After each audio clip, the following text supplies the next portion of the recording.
speaking of chaos and how it can turn into chaos. Now, this is not an evolution. This is the revolution that we spoke of earlier. This is one of the best arcade racing games ever made. Really? If you ask a bunch of people, they're going to say this is one of the best arcade, if not the best arcade racing game ever made. Wow. I like Burnout Revenge more, but this is Burnout 3 Takedown, which is a great game. Great game. I just happen to like Revenge a little bit more, which was the sequel to this game. This was the first time you played a Burnout game. Yeah. It was different. The whole like wanting to crash a lot, crash into people. Yeah, no weapons. Rewarding just yourself. For danger. Yes. What I actually found most interesting was that like game mode we played.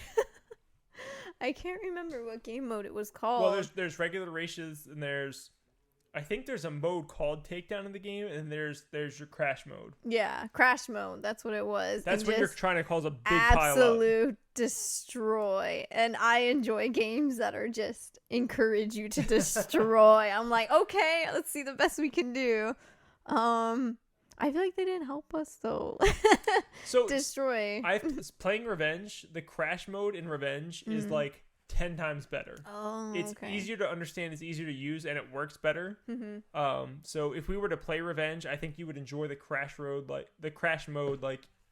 way more than Takedown. The racing was very similar with how you can traffic check other cars and push them and make them crash. Make them crash, yeah. And that gives you a boost if you make somebody crash. And if you're driving into oncoming traffic, it makes you get a boost because you're driving dangerously. Yeah.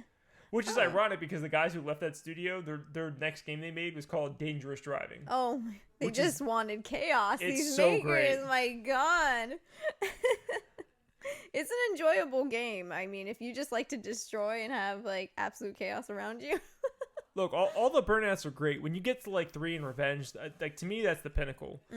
The one they made after Revenge was called Paradise. It was for PS3, Xbox 360. They've recently remastered Paradise for Switch, Xbox One, and PS4. Oh, I didn't know that. But it was made to be there was a period of time where everything had to be open world. So these arcade racing games, they were oh, just make it in an open city and you have to drive to a specific area and then that will start a race. Which I did not like. So I'm open world racing status? Why did you need to do that? Why do I need to drive through the city to get to a point where I can get to the next part of the game? Was it pretty though? Was it cinematic when you're driving around like Forza? It was cool. A lot of people like that, but I'm just you just want to race. I just want to play one level at a time. I want to beat the race. I want to go to the next race. I want to go to the next race. Yeah. And Dangerous Driving, which was made by many of the same developers who worked on those old Burnout games. Yeah. They pretty much brought back Burnout. Oh. Dangerous Driving 2 comes out, I believe, in 2021. So we should be getting that pretty soon. And we'll definitely have to check that out because the 2020, I think it came out in 2019. That game is great. It feels like an old Burnout game. I would like to play it on the Switch, though. I imagine that's a different experience. Oh, my gosh. Yeah, I know the graphics aren't going to be as pretty, but I'm sure it works just as well. Yeah. It was a great game. I enjoyed it. It kind of reminded me of, did you ever play Red Faction? Guerrilla Warfare? Yeah. Oh, I didn't play Guerrilla. I'm a little bit older. I played the first Red Faction on PS2. Not the Guerrilla Warfare. I'm pretty sure it's Guerrilla Warfare. I think I have that, but I never played the Guerrilla Warfare one. I think it's Red Faction. I hope I'm right. But Red Faction's right. Is it? And you just go around and destroy everything's collapsible. Yes. Yeah, that was the whole point of Red Faction. I love that. And that's Burnout, but with people. Yeah, definitely. Yeah. That was closer to the same period of time where destruction was a huge part of games. What is that? Battlefield Bad Company 2 had that in their game. There's a lot of Battlefield. It's a shooter, but everything in the environment was destructible. With your gun? You can use gun to just chip away the wall. If you were hiding behind a wall, I can shoot the wall, and eventually the wall would chip away, and I could shoot you. I love that. I love that a lot. You could drop if something if you had a tank and it dropped the bomb, you can collapse the building on your enemies and things like that. Snap. So you can use it strategically too. Yeah, and there have been other Battlefield games since then, but nothing like Bad Company 2. For the love of God, EA, can you just give us Bad Company 3? It's been a decade. Just give me Bad Company 3. That's all I want. A good story, destructible we need stuff. That. We don't have anything destructible in this age right now, do we? I mean, we probably do, but there's like back then it was like everything's destructible. Like it was a tagline for their game. It was like everything is destructible. Everything you hit is gonna fall apart, and that's how it felt in Burnout. That's how it feels in Red Faction. Just destroy. It's a different time. Destroy. I need that time back again. Yes. In closing, yes. Out of these 4 arcade style racing games, what was your favorite one and why? Blur. Just because I felt good at it. I felt like it was easy to jump into. Understandable. And you get a good amount of like destruction in there. It didn't feel like a kiddie version. Mario Kart, it's a really tough decision between Blur and Mario Kart, but Mario Kart's that like family friendly, and like Blur is if you want to like go for the throat, like, you know, shank them. I get that. It's the more mature Mario Kart. Yes, for sure. I just want to murder. It's Mario Kart with real cars instead of Mario Kart with carts. Yeah, exactly. I have a tough time with this. I mean, I love all of these games. Mm-hmm. But I think the game that really made me like have to play this like was probably Super Mario Kart.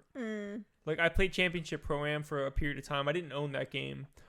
A neighbor I had Super Mario Kart. I remember almost every time we went to his house, I didn't have a Super Nintendo. Yeah. We almost always played either Super Mario Kart or Super Mario World.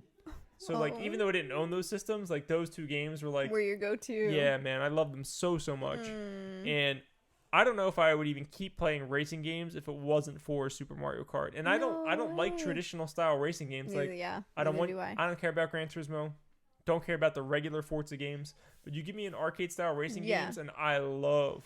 I think it's that commitment to it too, in a way. With arcade racing, it's fast paced, which we like. We like that fast pace. It's fast paced. It's not realistic. You get weapons. You get weapons. Abilities. There's no attachments there to it. Arcade style is the best style. That's right. It absolutely is. Yeah. So. All right. Next up on our show, we are going to be doing things differently. That's going to be coming to you guys in January, so stay tuned for that. Yes. We're not going to talk about any of the changes we're going to make yet. Mm-hmm. Maybe some different segments, maybe some other things. We're still working those things out, but definitely check us out in January for changes to the show. New year, new us. That's Keep right. Keep an eye out, please. Absolutely. Remember to follow us on Patreon. Shout out to Juan. You Juan. You the one. Get exclusive gaming videos every single month when you guys support us at the $5 level on Patreon. So just go there, support us. You can get extra videos from us. We put a ton of work into all the stuff that we do. So please support us and help us out. We would both appreciate it very much. Thank you. Please check us out over on Twitter, Facebook, TikTok, and Instagram. The gram, I'm sorry. y'all. The gram. It's all right. It's the gram. It's the gram. I call it the gram because I'm old. Check out our other shows too. Our most recent wrestling podcast discusses the Montreal Screwjob, which is like one of the most infamous things that ever happened in wrestling in the 1990s. Our poker podcast just dropped some new info about the World Series of Poker for 2020. So make sure you guys are following our other shows over there. Jenny, I want to thank you for coming in today. Of course, every time. You guys can follow Jenny at nerdenthusiastgaming@gmail.com. You can follow me at Twitter over on Twitter. I'm about that. I'm gonna leave that shit in. You should already be following anyways. Yeah, you should already be following. Just find it yourself. You can follow my personal account at FromNJ2CA. Follow everything else at Nerdenthusiast. Thank you guys for checking our show out. We're going to be coming with you new stuff next year, so stay tuned for that. Please. And until next time. Thank you. You take care.